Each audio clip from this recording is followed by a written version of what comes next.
You can see the slides. This meeting is being recorded. I can see the slides. I don't know if there's a way to just make it be on the slide that we are presenting instead of. Hoping. There we go. This meeting is being recorded.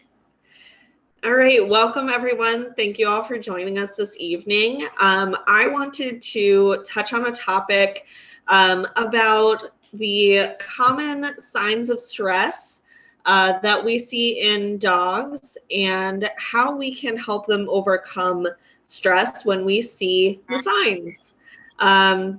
As we all know, we are dealing with dogs who come from a shelter environment for the most part, and then they go through the very stressful transport, because even as wonderful as everyone is during transport and everyone knows that we're all there to save lives, the dogs don't necessarily know that. All they know is that they are getting moved from one place to another, and it is loud, and there are things going on that they are not familiar with. And then they end up with you all. They end up with our fosters first, and then if we have any adopters here, they end up with adopters as well. And all of that is a lot of change, and that can be stressful. I know change is stressful for me, so I can definitely relate to our dogs in that scenario. So first, we're going to go over some common stressful situations. And so, Cinder, if you want to click to our next slide, which is slide 1. So this is going over just some stressful situations for dogs and what that means. So a lot of things can be very stressful for our dogs. Changes in the environment, any changes to their routine. This can be, something as simple as you had a change in your work schedule, and now the hours that you're home are different. That can be stressful just because their routine is now different. What they're expecting is now different. Meeting new people or new dogs. Obviously, going to the vet office can be pretty stressful. So all of these are situations that are very common for us to see stress from our dogs, and, changes to the environment, that can also include absence of previous residents, and that can be both pets and people. So if people move out of our lives, or if a pet that they have lived with has passed away, that can then be a time of stress for our animals. Another point that I want to make, again, going into a foster home or an adoptive home is stressful, because even though we know that we're going to spoil them and give them everything, they don't understand that yet, since we can't explain it to them in our human verbal language. And this is one reason why allowing time for decompression is so important, is because they're going through something that they view as extremely stressful. So even though we know that we're going to dote on them and spoil them and give them lots of snacks and lots of love, they don't know that yet. And I am ready for slide number 2. So these are some common signs that we will see from dogs in stressful situations. Not eating is a big one, especially if we have learned that our dog is treat motivated. Like, say it's a dog that you know very well and they're a good eater, and then they're not eating. That can be one of two things. It can either be stress related or something medically going on. So a lot of times not eating is a really good sign that they're stressed, especially if they are healthy otherwise. And a lot of times we will see this, especially with our foster dogs, that they just won't eat like in front of us. Maybe we give them their food in their crate and they won't start eating until we're out of the room. Or you end up leaving the food in overnight because they didn't eat So now we're concerned that they're not eating. But this is also one of the biggest reasons that it's such a milestone when a dog will start taking treats from us, especially if they'll actually like come and take it from our hand. If they previously weren't eating, we now know that they are starting to relax. So that's something that's like really exciting. And the other big thing to remember about when a dog is stressed and not eating, especially if they've just come into your home, whether that is the foster home or the adoptive home, is that dogs are not going to let themselves starve. So if we're not seeing them eat initially, it's something to take note of. Maybe we end up mixing in something a little bit more enticing if they're missing several meals. But as long as they are getting something, and as long as they do start eating, it's not usually a big concern, especially if it's just that first couple of days that they get into your home that they don't eat. I promise they will not let themselves starve. Other signs that they are stressed is, and I know that a lot of our fosters and a lot of our adopters have seen this and been concerned as well. Big sign of stress is not being relaxed enough to actually use the bathroom in front of us. And this can be really challenging because, you know, we're trying to make sure that our dogs stay safe. So we're going to be leash walking these new dogs. Even if we have a fenced yard, you know, we're going to be keeping them secure because they don't know us. We don't know them. We don't know what their tendencies are going to be. So we want to make sure that we're leash walking them, but they may not feel comfortable enough at first to eliminate in front of us. So that is a very common sign of stress. And on the opposite end of that, dogs marking in the home can also be a sign of stress. So that's pretty important just to remember for our male dogs that we bring into our homes. Sometimes they may be potty trained, but they may start marking a little bit due to stress. Usually this does go away as you start to see them relax. They'll start to have less issues with that. But it is just a thing to keep in mind that can be a sign of stress. Other things to watch for are things such as shaking or avoiding looking at people. And that bridges us into our next slide, which is body language signs. So I'm going to go over a few signs that are very common body language signs here that are signs of stress. Please keep in mind that when we're looking at body language, we do need to take it in context with everything else. So just because a dog, you know, may have his ears back, that could also be that dog's normal ear stance. So we don't necessarily want to take just that alone. We want to make sure that we're looking at the whole picture. So common signs, and you can find some really good examples of these if you do some searching on your own, is lip licks. Now again, example of wanting to take it in context, if you've just given them a tasty snack and they've finished and they're licking their lips a little bit, that's probably not at all related to stress. Same goes for yawns. If they've just had a big stretch and woken up from a nap, yawns are totally normal. But what we want to look at is out of context. So a typical example that comes to my mind is, say a dog is laying on the floor and a toddler is coming up and trying to interact with the dog. The dog's probably going to like look away at first, you know, kind of pretend you don't exist, and shift their focus elsewhere.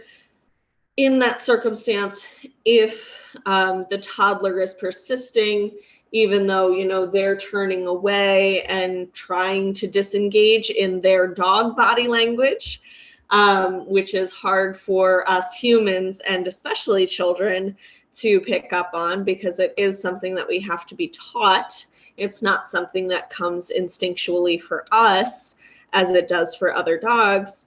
So, you know, if you have a dog who's already looking away and the kid is still trying to interact with the dog, pet the dog, smush his face, and then you see the dog yawn or lip lick, or you see some eyes widen, that's a really good sign that that dog is very stressed out. And these signs can be really subtle. So that's why it's really important for us as the foster and as the adopter to be watching our dogs and to be their biggest advocate. Because if we end up putting them in situations that they feel uncomfortable and we notice that they're uncomfortable, it's really our job to speak up and help them out so that we can explain to others in our human language, like, hey, actually, let's kind of back off from the dog right now. He seems pretty stressed out.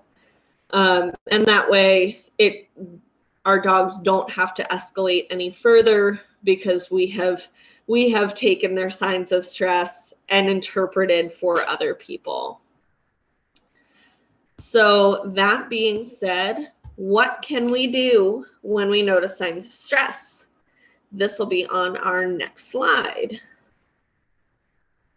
My number one tip is to give them some space.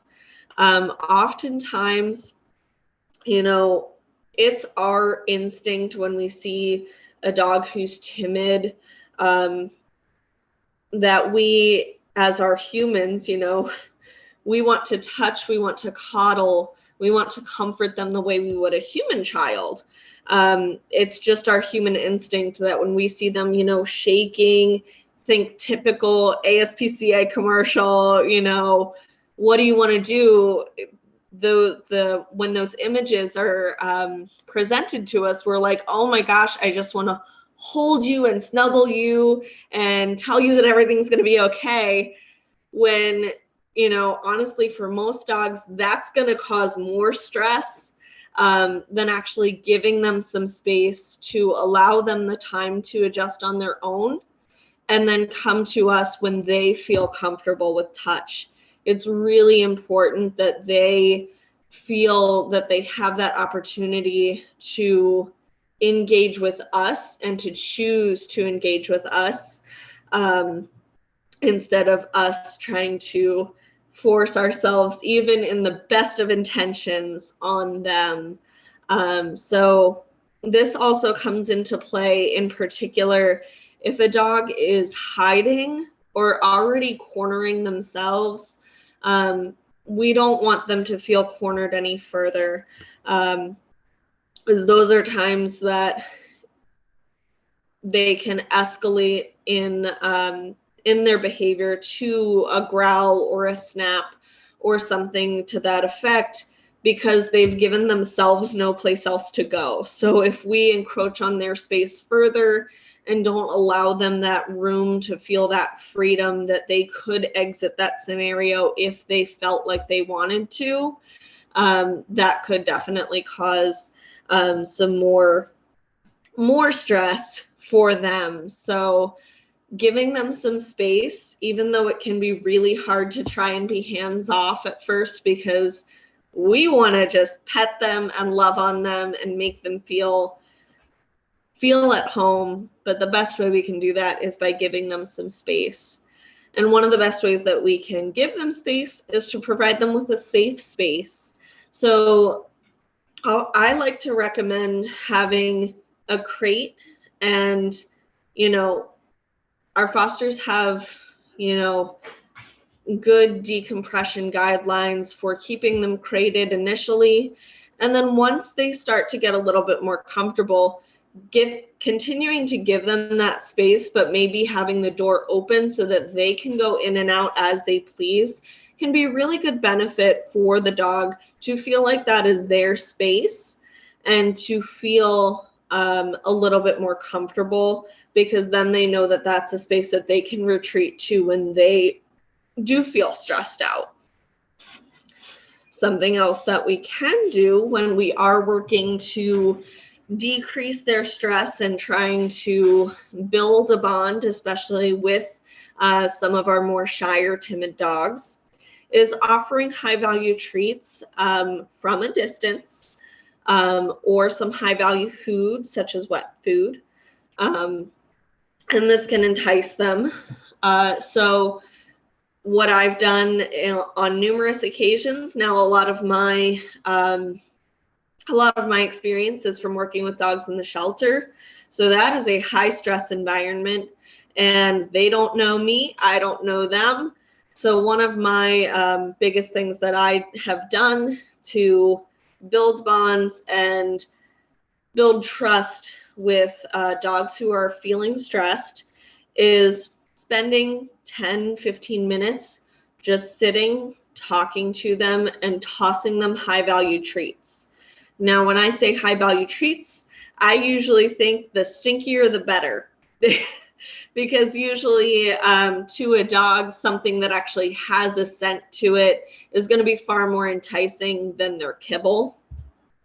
And something that I used frequently at the shelter is Vienna sausages. They're just packed very easily to be able to, pop open a can and distribute some pieces of sausages fairly easily. And I have had very few dogs turn their nose up at Vienna sausages. Other things that can work is if you want to use boil some chicken or cook up some chicken in a slow cooker, just plain, and then shred it. A lot of dogs are pretty keen to some pieces of chicken. I have seen cheese used. I have seen, getting hot dogs and cutting those up into little pieces. So it also depends on your dog, because it also depends on what they determine is high value to them. So I like to sit with a dog, talk to them in a nice, calm tone. Usually I'm saying pretty ridiculous things because they don't care what I'm saying. It's more the tone of how I'm saying it. So I'll just talk to them calmly. Oftentimes I say silly things like, "Oh, there's no need to growl. That's okay.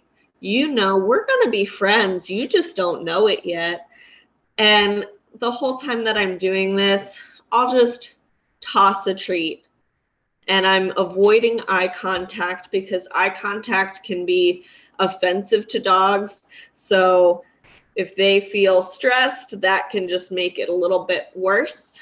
So I'll just sit for 10 or 15 minutes, just tossing them some snacks, and giving them the space so that if they choose to come to me, like that ends up being a huge mile marker. If they then take the treat from me, huge mile marker. So high value treats end up being a really good way into the heart of a shy or timid dog. Another thing that we want to make sure that we're doing in supporting our dogs when they're stressed is we don't want to force any interactions. So say your dog is already stressed out and that toddler approaches and wants to pet your dog. That's a time that we want to make sure that we say, "No, my dog's already stressed out. We're not going to pet my dog right now." So anything that we can do to make sure that they don't feel forced and that they don't feel like they don't have a choice in the matter is going to help reduce their stress. The other thing that we can do, and this is great for both our fosters and for any dogs that we do adopt, is to practice confidence boosting activities. A lot of confidence boosting activities are going to encourage a bond, and they're going to encourage some independence on our dog. So something that I like to do as a great confidence booster is a game called Touch. And that's a very simple game, and it can be done by anybody. It can be done even through a crate if your dog isn't feeling super confident yet. And it's really just presenting your hand. And if they touch their nose to your hand, you treat that. And then you can practice this at different heights. You can present your hand in different positions. And anytime that they approach, then they get food.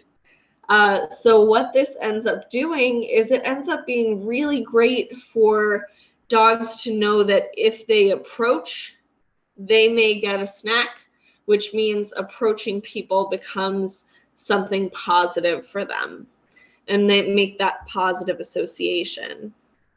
And then the other thing that I just want to mention is something that can boost their confidence is basic training. Any time that you spend with your dog working on training, and this can be simple things, it can be basic obedience, it can be fun little tricks, whatever you want to learn with your dog.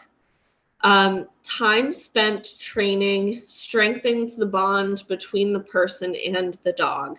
It is a great confidence booster because they've built that trust in you. And so then they feel reassured when they're with you.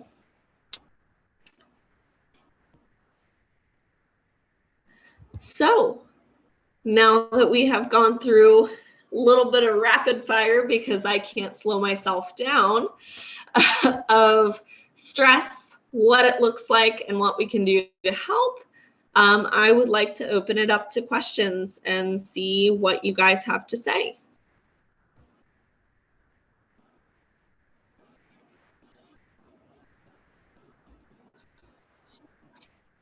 Thank you, Krista. I have a question. First of all, that was really helpful. I have a dog that often gets stressed because of excitement.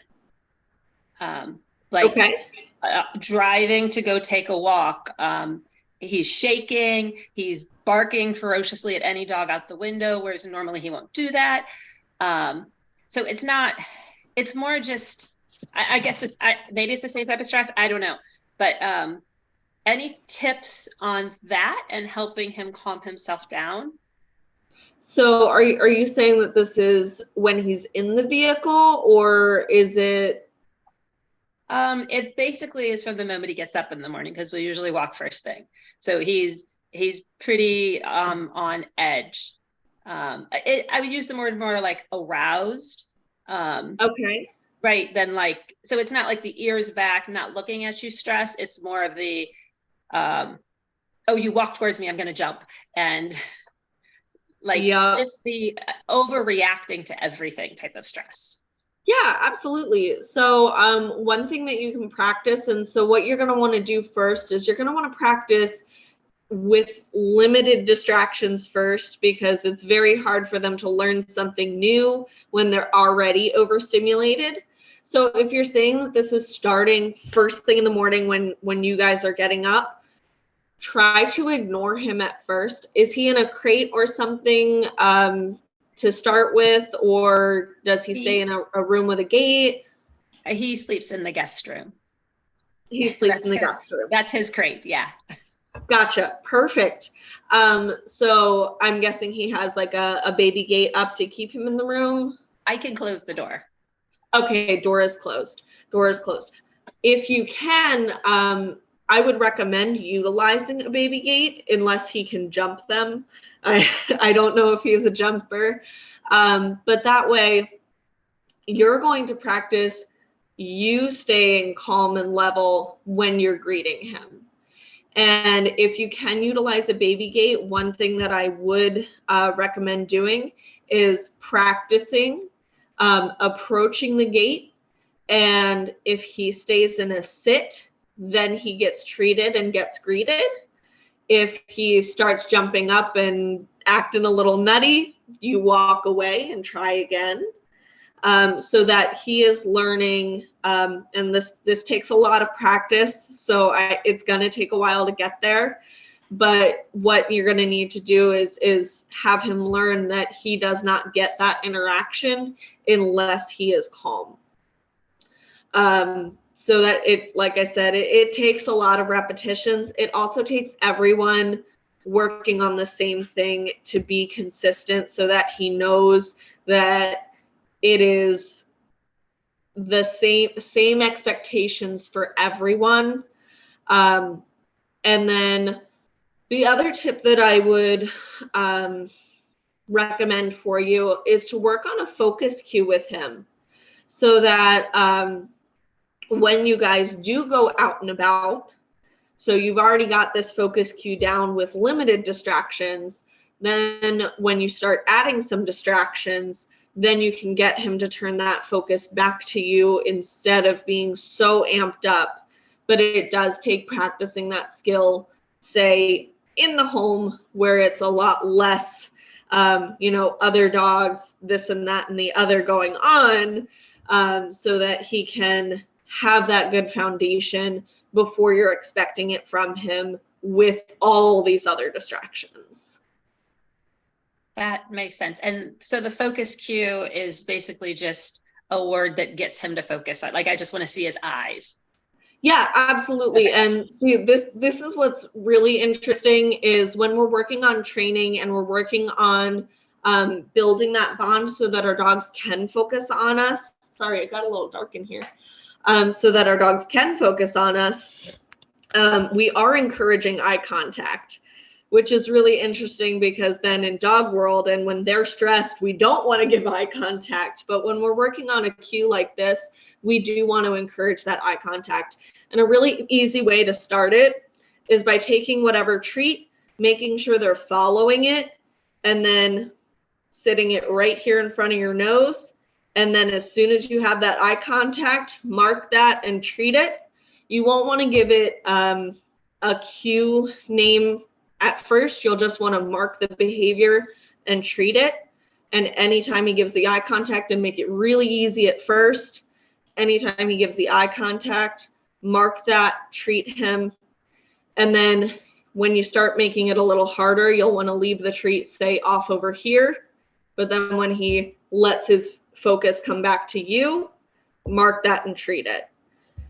So that's going to work on encouraging that eye contact and looking to you for reassurance to know that he's doing the right thing and that he's on the right track. Okay, perfect. Thank you so much. You're quite welcome.